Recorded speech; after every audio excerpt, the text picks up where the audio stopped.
नमस्कार दोस्तों, स्वागत है आपका गरुड़ पुराण में। आज हम देखेंगे सृष्टि वर्णन। तो आइए दोस्तों शुरू करते हैं। रुद्र जी बोले, हे जनार्दन, आप सर्ग, प्रतिसर्ग, वंश, मनवंतर एवं वंशानुचरित इन सब का विस्तार पूर्वक वर्णन करें।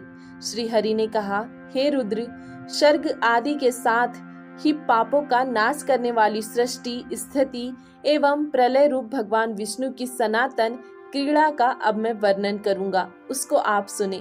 नर नारायण रूप में उपास्य वे वासुदेव प्रकाश स्वरूप परमात्मा ब्रह्म, परब्रह्म और देवाधिदेव है तथा इस जगत की सृष्टि, स्थिति एवं प्रलय के कर्ता है। यह सब जो कुछ दृष्ट अदृष्ट है उन भगवान का ही व्यक्त और अव्यक्त स्वरूप है।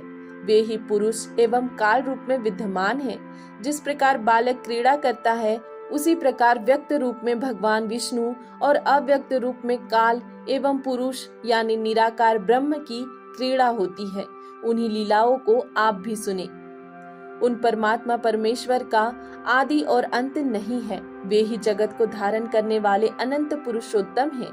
उन्हीं परमेश्वर से अव्यक्त की उत्पत्ति होती है और उन्हीं से आत्मा यानी पुरुष भी उत्पन्न होता है। उस अव्यक्त प्रकृति से बुद्धि, बुद्धि से मन, मन से आकाश, आकाश से वायु, वायु से तेज, तेज से जल और जल से पृथ्वी की उत्पत्ति हुई है।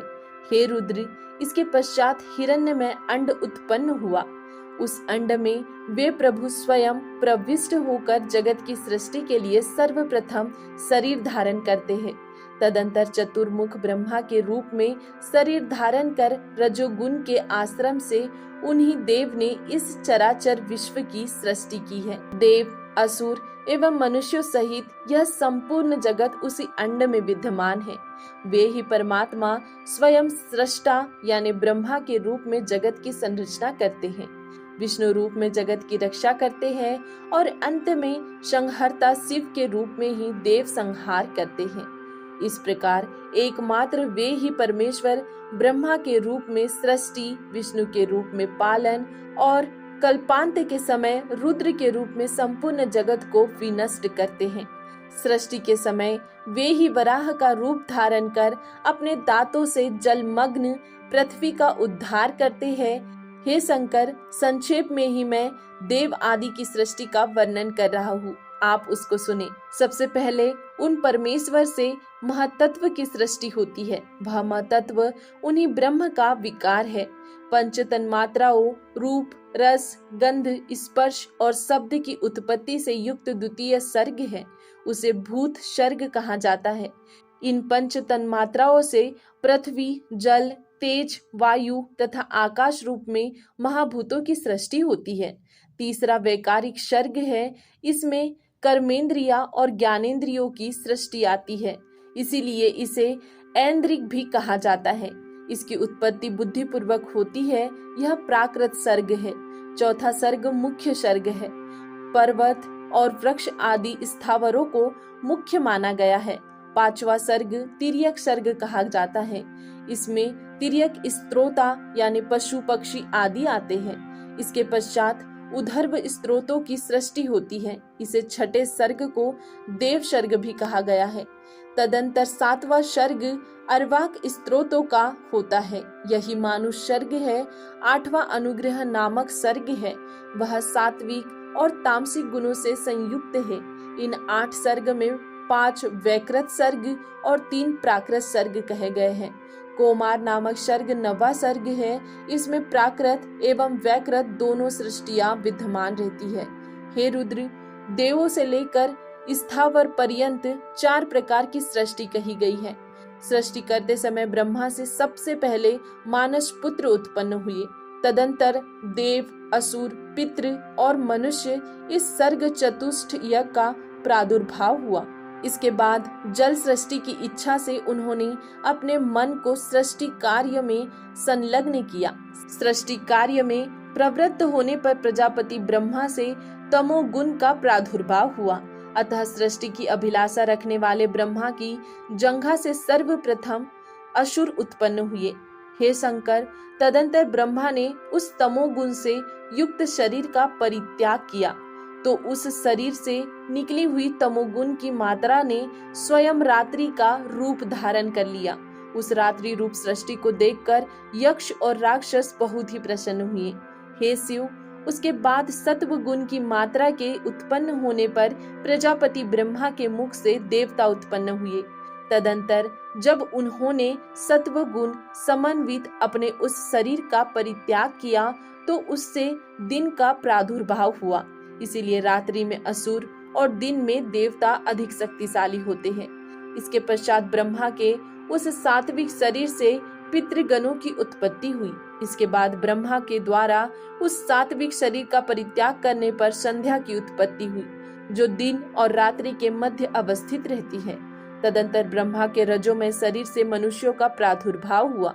जब ब्रह्मा ने उसका परित्याग किया तो उससे ज्योतिष्ना यानी प्रभात काल उत्पन्न हुए, जो प्रासंध्या के नाम से जानी जाती है। ज्योत्सना, रात्रि, दिन और संध्या ये चारों उस ब्रह्मा के ही शरीर हैं।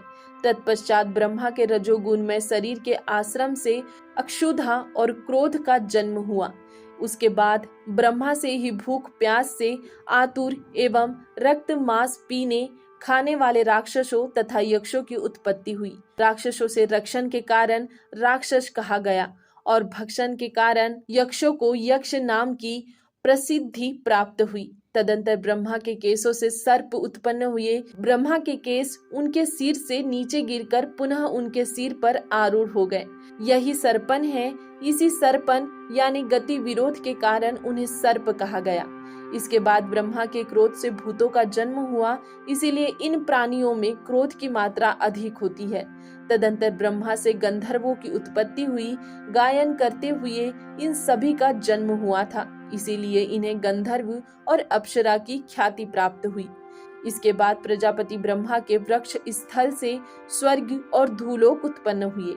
उनके मुख से अज, उदर भाग से तथा पार्श्व भाग से गौ, पैर भाग से हाथी सहित अश्व, महिष, ऊंट और भेड़ की उत्पत्ति हुई। उनके रोमों से फल, फूल एवं औषधियों का प्रादुर्भाव हुआ। गौ, अज, पुरुष ये मेध्य यानी पवित्र है। घोड़े, खच्चर और गधे ग्राम्य पशु कहे जाते हैं। अब मुझसे वन्य पशुओं को सुनो। इन वन्य जंतुओं में पहले श्रापत यानी हिंसक व्याघ्र आदि पशु, दूसरे दो खुरों वाले, तीसरे हाथी, चौथे बंदर, पांचवे पक्षी, छठे कच्छप आदि जलचर और सातवें सरीसृप जीव उत्पन्न हुए हैं। उन ब्रह्मा के पूर्वादि चारों मुखों से ऋक, यजुस, साम तथा अथर्व इन चार वेदों का प्रादुर्भाव हुआ। उन्हीं के मुख से ब्राह्मण, भुजाओं से क्षत्रिय, उरु भाग से वैश्य तथा पैरों से शूद्र उत्पन्न हुए। उनके बाद उन्होंने ब्राह्मणों के लिए ब्रह्मलोक, क्षत्रियों के लिए इंद्रलोक, वैश्यों के लिए वायुलोक और शूद्रों के लिए गंधर्व लोक का निर्धारण किया। उन्होंने ही ब्रह्मचारियों के लिए ब्रह्मलोक, स्वधर्म निरत गृहस्थ आश्रम पालन करने वाले लोगों के लिए प्रजापत्य लोक, वानप्रस्थ आश्रमियों के लिए सप्तर्षियों लोक और सन्यासी तथा इच्छानुकूल सदैव विचरण करने वाले परम तपोनिधियों के लिए अक्षय लोक का निर्धारण किया। दोस्तों, यह अध्याय 4 समाप्त होता है।